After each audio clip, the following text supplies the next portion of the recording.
Welcome to Business Aspirin, pain relief for business. Clint Junell has managed a restoration company in Dallas since 2008 and is one of the top drying experts in his region. Clint is also the co-founder of Job-Dox, a software developed to help his team manage their overwhelming volume of projects. On the podcast, Clint brings together business managers and leaders to share with you how they have overcome their business pains and how you can too. And now, here's your host, Clint Junell. Hey everyone, welcome to Business Aspirin. I'm your host, Clint Junell, and today I have with us as a guest, me, actually. So I talked to the producers and they thought that it would be a good idea for me to give you a little bit of intro into myself. You guys have been listening to the podcast, some cases because you knew the person that was our guest and they posted something and you checked out what they had to say. And some of you may know me, but in some cases you don't know who I am or where I came from or what I'm about. And so the producer said, hey, let's try a podcast with just you. And so we're going to endeavor into that. It's a little bit different to be on a podcast where you're the only one talking. There's no questions being asked. And in a lot of cases, when I'm doing the podcast, I'm asking questions of the guest. And that gives me the opportunity to trigger a thought and think through what they've said and kind of pry into some things that they're talking about and where they've come from and what they've done for us all to learn about how we can navigate the pains of business a little bit better. And so today we're going to give that a shot with just me and see how that goes. So hopefully it'll be a good time. And I'll kind of just give you a history of myself, talk about some of the things that we've done, where we're going, and where we're headed with things now. So my name is Clint Junell. I have an interesting background, I guess, in regard to business from the perspective of my grandfather started a plumbing company in 1943. That plumbing company eventually became an HVAC and plumbing company when central heating and air conditioning was invented and produced and available, throughout the country at a price that some people could at least afford to do. It took quite a time to do that, but I grew up in that world. So at a really young age, I was out with my grandfather, my father, and uncles that were all involved in that business, digging ditches, crawling under houses, repiping houses, cleaning out sewer lines, and, eventually then in attics, working on installing HVAC systems and navigating the parts and pieces of what went into air conditioning a house.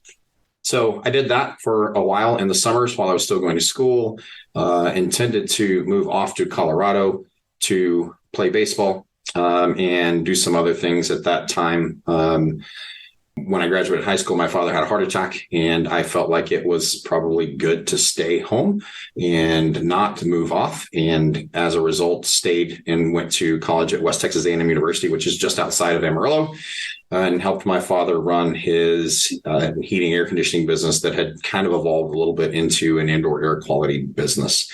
At that time, it was early 90s, and the early 90s led to some things like Aaron Brockovich and black mold. And it was a result of kind of how the restoration industry had grown and some of the things that we didn't know, the things that we weren't able to really accomplish well. Technology wasn't as good as it was or is now. And so fans didn't dry as well. And so structures were left wet when they flooded. And the carpet cleaners that were trying to address it didn't have the ability to really dry structures well without tearing them up completely. And so mold was a thing. So I jumped into the indoor air quality space because I knew how air moved through buildings because of the HVAC work that I had been doing for years.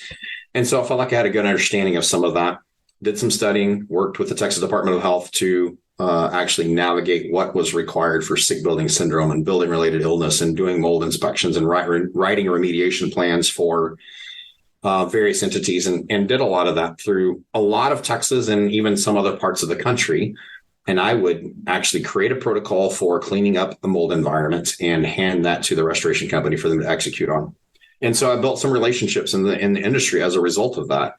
And it was really great for me to be able to meet and understand how businesses operated and make relationships with some of these guys and learn about the insurance game and space as that, operated.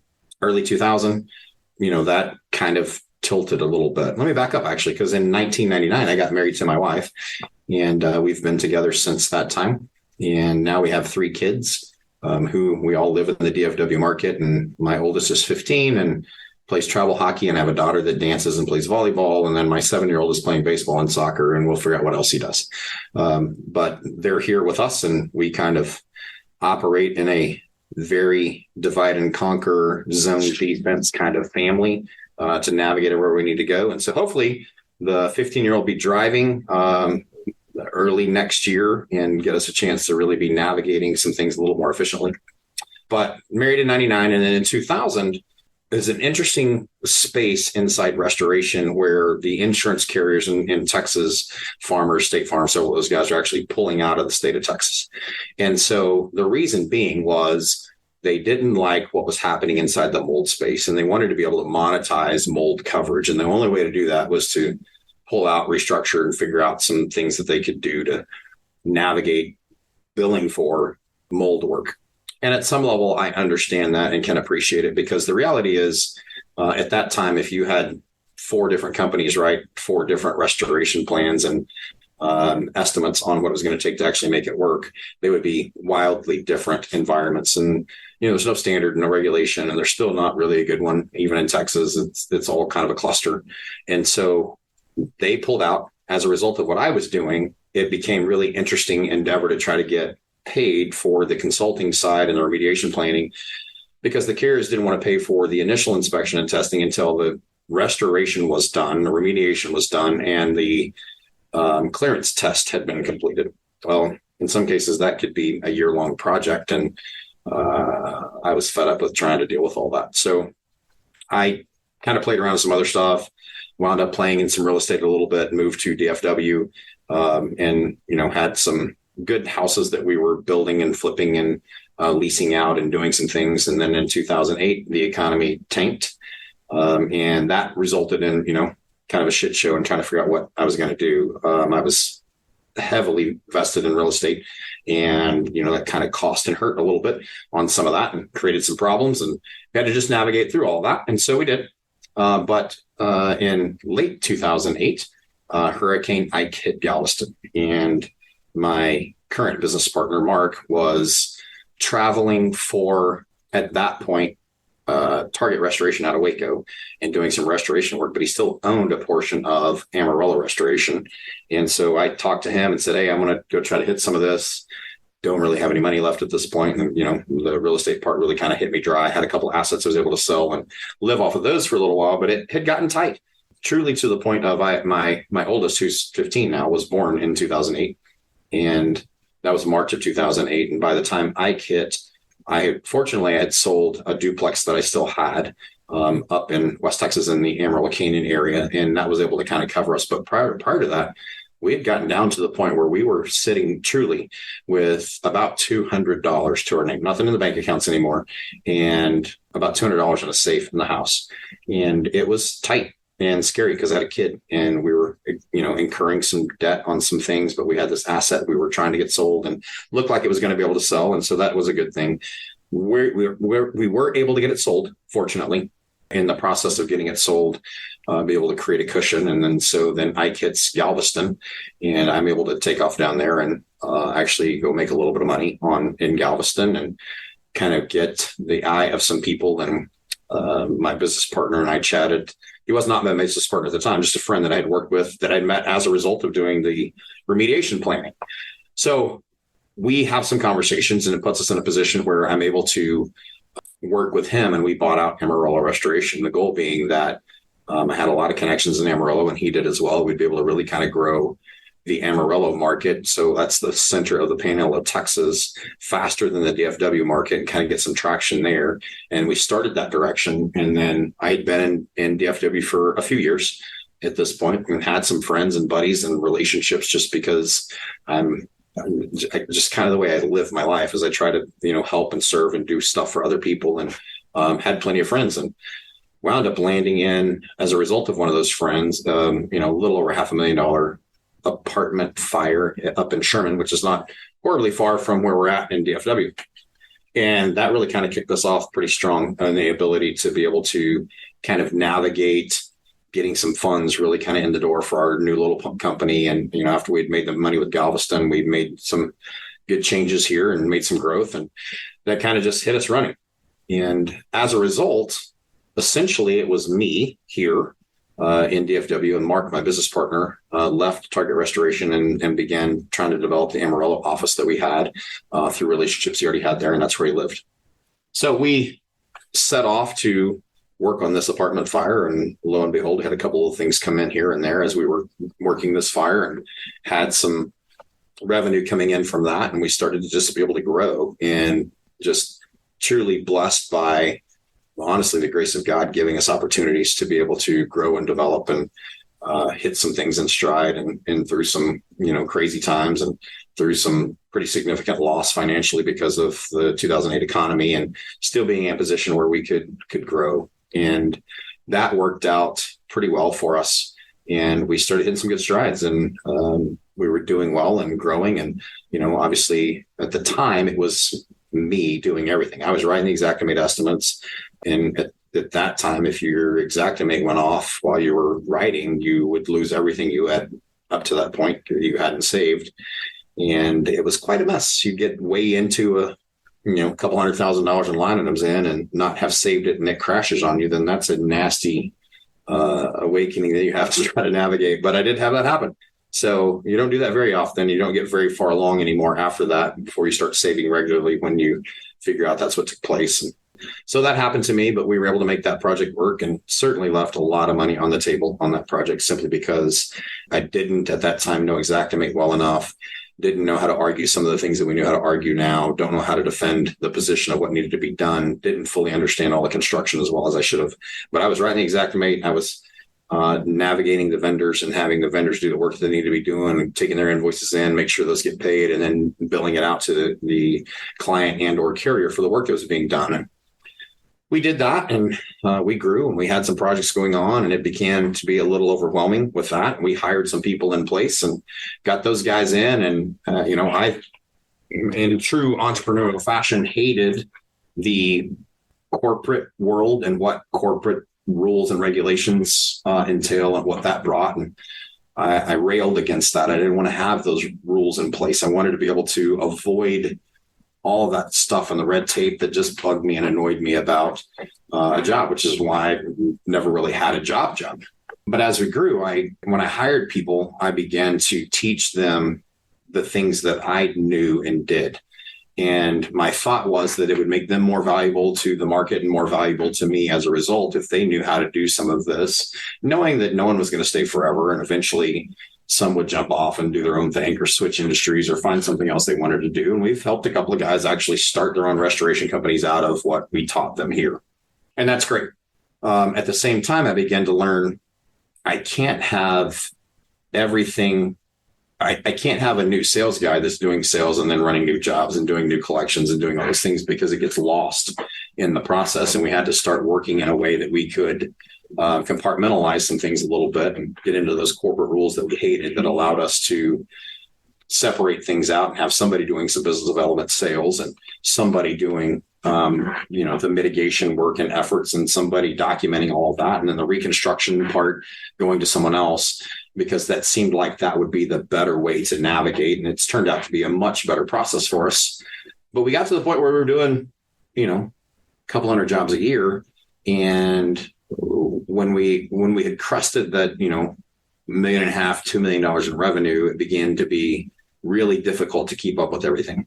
So I was having meetings with my team pretty regularly, probably 3 or 4 times a week minimum, to have conversations about what a project was and what our next step was and what we needed to be doing to get the insurance involved, to get it collected, to get it checked, to get a mortgage company to issue a new draw, to get an inspection coordinated, and all the things that you guys are aware of in the restoration space that take place. Not much different than other service industry companies. You start getting too much going, and you can't keep all of that if you're in your head any longer. And I was trying to keep it in my head, make sure I was keeping it going. And I was able to do a pretty decent job of that, but realized there was a problem. And so what I was doing was having my entire team meet for an hour to try to navigate where we were. And it really didn't require all of them to be in a meeting together to do that. I needed to know certain things from certain people, but that part could probably take 10 minutes from each person, instead of tying everybody else up that way. And so we we began to try to evaluate, figure out where we were. We had some spreadsheets that we used to try to track some things, and we had whiteboards and we had manila folders and we had all the things to document where we were. But, inevitably we'd get in a position where we needed information and it was in a folder in the office somewhere, and we didn't have a person in the office that could actually get it to us. So somebody'd have to go to the office to get the information.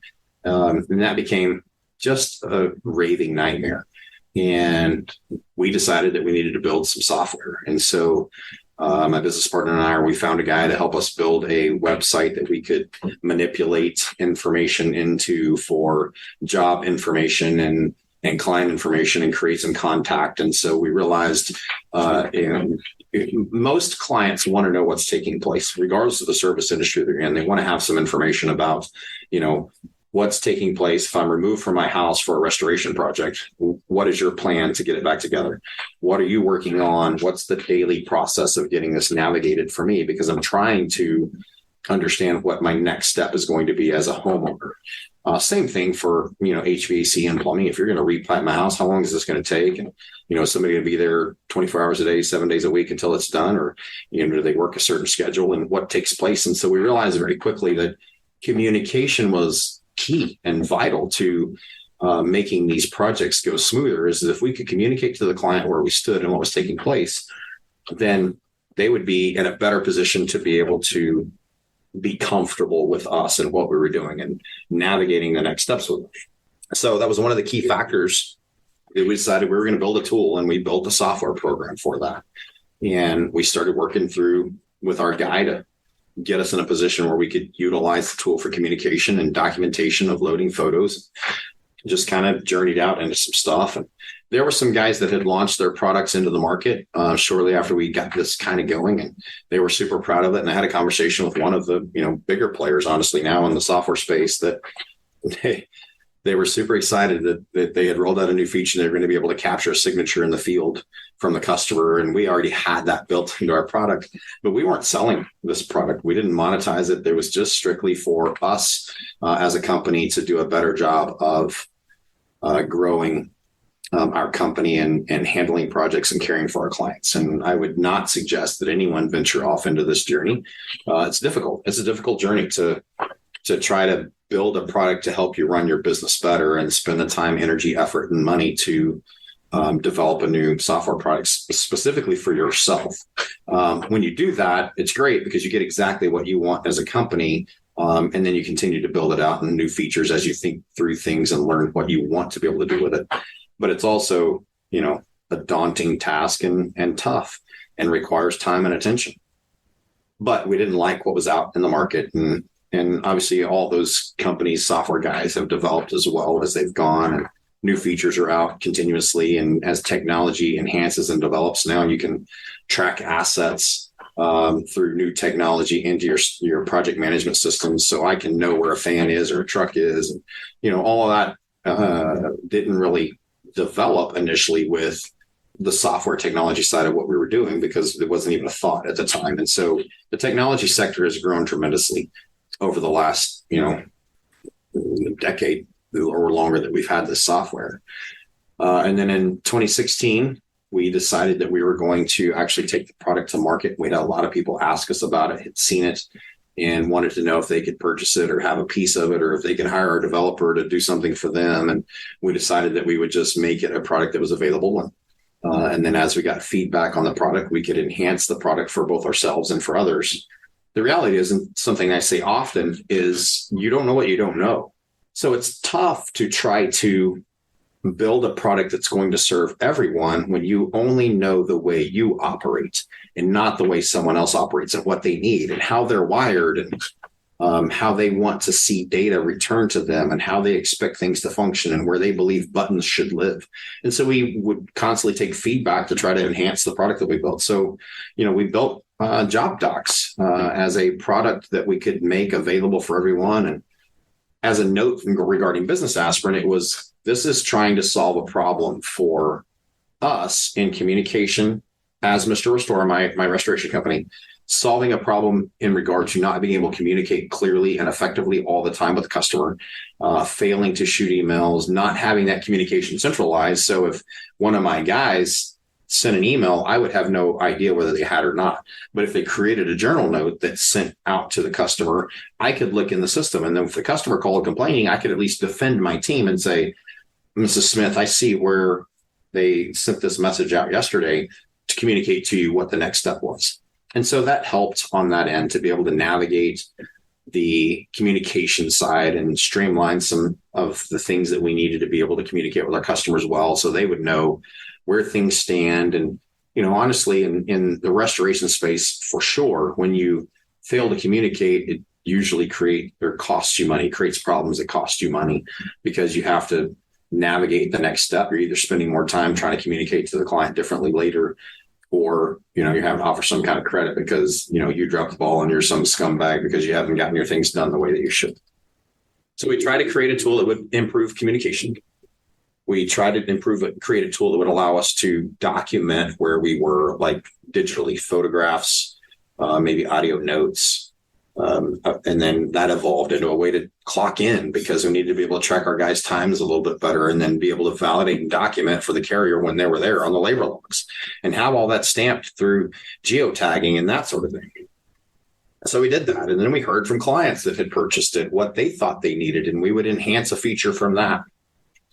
All along, just trying to grow a tool that would be valuable to our clients so that we could serve them. And hopefully being able to then enhance what we were doing as a company that would allow us the chance to develop our processes and tools and things of that nature. So we've done that, right? And it's out and it's rocking and it's pretty great and we love it. And there's some of you guys that use it and we love it. And thank you for that. And thank you for your help in growing our product. And then as you do that, you still realize, okay, I have to have some processes. So we as a company, Mr. Restore, my restoration company, and Job-Dox as well as a company, use EOS, the Entrepreneurial Operating System, from a book called Traction that you can find on Amazon or Audible, and listen to this book. And it's really a method of getting your team all aligned. You've heard several of us talk about that on the podcast, some of which I knew were on and some I had no idea, but the conversation just come up. And it would be the team, entrepreneurs realizing they need help getting this navigated in a manner that will allow them the opportunity to align their team on focus and goals and important tasks to get completed. And once you get your entire team on the same, rowing the boat in the same direction, it's spectacular.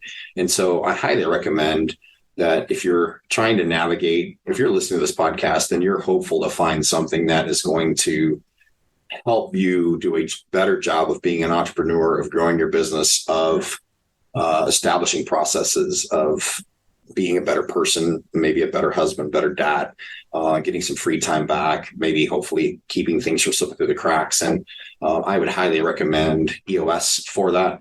And I'm happy to chat with any of you guys if you want to reach out. We can discuss, how we've utilized that and what that looks like. But the book Traction is spectacular for that. Gino Wickman is the guy that wrote that book. And so I would suggest that you check it out and see what happens to your business in terms of growth and success when you start to implement a tool like EOS to help you do that. And obviously, I would love for you to take a look at Job-Dox as a software product to help you manage your projects so things don't slip through the cracks as well. But that's not the purpose really of the podcast. The podcast is to help you figure out, what are the pains that you don't see? Where are the blind spots that you've missed along the way? And I hope that we're accomplishing some of that for you as we go through these episodes. And we got some other guests lined up over the next few weeks to get recorded. And, if all things work out well that way, we get recordings in efficiently and effectively and get them edited. It's a lot of work to do this. And I'm fortunate that the team behind me on this podcast is pretty amazing. And really the only thing I have to do is jump on and hit record and have a conversation with a guest. And that's so much fun for me to be able to do that and to chat with them. And so the team behind here gets all this navigated and put together and makes some things really look great. And, I don't really have gray hair. They add that. I don't know why. I think they make it. No, I'm just kidding. I do have a lot of gray hair, but that's cool too. So we decided that, one of my goals is to be helpful. And I wanted to be able to, what's another way I could help, which is what led to this podcast. And the podcast being, how do we help people navigate the next step? And, how do we help them look for stuff? And, it's interesting because I just recently saw a video on social media, and there was a guy that was standing on the street corner, and he had a bag, and in the bag he had 1 ounce gold, looked like little cards, almost like business cards, where if you were in Vegas and somebody's trying to flick a card and hand it out to you, this guy's standing on the corner trying to kind of hand this out. It was interesting because it's a 1 ounce gold that he's trying to hand out. It's worth about $2,000 per 1 ounce. And he's trying to hand it out on the street. He had probably 20 or 30 of them in this bag that he was willing to just hand out, knowing full well that as he did it, people weren't necessarily going to take it. And so he would flick on it and he would try to hand it to somebody, hey, do you want, and a lot of people passed him up. They're like, oh, they walk by, which we do on a regular basis, is we walk by people in regular efforts of someone trying to actually help us, someone that actually has something of value, and we pass it up because we don't realize that it has value. But for him, he doesn't care. Everybody that doesn't take it, it's helping him. It's not hurting him because now he gets to keep that $2,000 back in his pocket. And so we have that same mentality, is we have something of value. We have something of value as Mr. Restore to help people get their lives back together. We have something at Job-Dox to help businesses grow and manage their projects and save money and be more efficient and keep things from slipping through the cracks so that they're more profitable and have a better chance of growing with the resources they have. We have value at Business Aspirin of being able to ask and talk to some really cool people that can offer insight, man. Some of these guests that we've had on this podcast have been spectacular in what they've done in regard to growing their own business and paying attention to what's happening and talking about commissions and talking about having to dig in and really work hard and navigating the next steps of growing a business. And you'll hear over and over these guys talk about what it takes to really be successful. And so a great place to learn little bits and pieces. There are going to be things that you can take. Sometimes you might listen to one and not get anything out of it. But overall, you're going to be able to learn something great from what's taking place, not because of me, not because of who I am, not because I'm great at asking questions, just simply the people that we were lucky enough to get on this podcast have some wisdom. And it's been a real joy to be able to do that. And so I'm excited about what, the next few hold. I'm excited about who we have coming on a couple of them, and being able to kind of get them produced and out. Some of these guys are busy and it's tough to get them in on the podcast and sit here for, 40, 45 minutes with me. But it's been great doing it. I'm excited about it. I've got some other stories. I think I'll probably try to do another solo podcast soon and talk about some stories. I want to talk, for instance, about a buddy of mine that just ran Leadville Trail 100, which is a 100-mile run. It starts at 10,500 feet of elevation and goes to a total of 12,600 feet at your highest point, but along the way climbs 11,000 feet. And so just the thought of what it takes to train and develop and get into that, and how that correlates to life and business and what's going to be required of us if we want to be successful. And so lots of good stories to come. I'm excited about them. I'm hopeful that you will continue listening to what we have as a podcast. And if there's ideas that you have, if there's somebody you want to have jump on the podcast, have them reach out, man. We'd love to have them, love to chat with them and see what we can navigate. So again, guys, thanks for joining us on these podcasts and on this journey. And I'm grateful for you. I hope that I can be of value to you. That's my primary goal. And if any way possible for me to serve you some way, let me know, man. We're here for it. Again, thanks for watching. We'll see you next time on Business Aspirin. This has been a Business Aspirin, Pain Relief for Business podcast. If you're a business owner trying to overcome your business pains, follow us on Apple Podcasts or visit our website for more information, job-dox.com.